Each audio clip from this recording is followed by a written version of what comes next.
We see Elizabeth's figure running in the shot. This emphasizes how small she is to the world. We have a long shot showing beautiful scenery, the freedom she wants but cannot have. We watch her as someone else might observe her, facilitating the viewer's prediction that she'll be followed.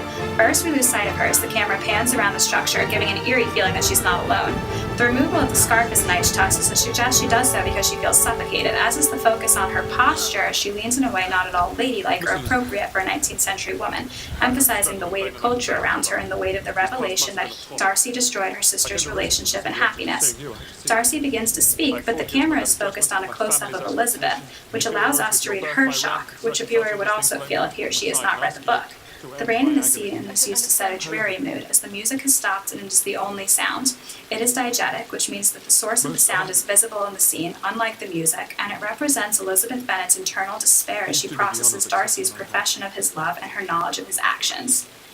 Here is Darcy's proposal, where he insults her a number of times, claiming the inferiority of her birth compared to his. It is important that he thus insults Lizzie's pride so much, not only for the title of the work, but to distinguish between her and a proper lady of the time, who should not have pride, let alone act on it, which she so blatantly does when responding to her superior.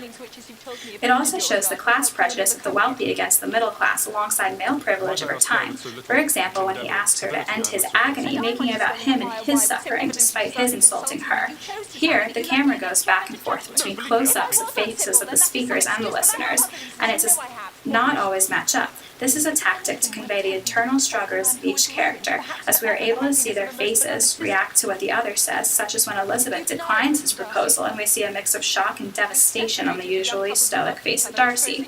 We also see the speaker from over the shoulder of the listener, not from his or her viewpoint, which is metaphorically powerful, as neither character truly sees every factor contributing to the other's decisions, as they are blinded by their own prides and prejudices, especially Elizabeth. Letting the viewer see past the characters allows the viewer to see past these hindrances. The dialogue gets shorter here, and the respectfulness gradually diminishes, particularly in Elizabeth's speech, which begins with the proper respect a woman should show a male aristocrat. Soon, we hear her emotions penetrate that, as her prejudice against Darcy shines through her with accusations made against him. This is a defining moment in their relationship because it shows them interacting without societal guidelines, as well as their like-mindedness.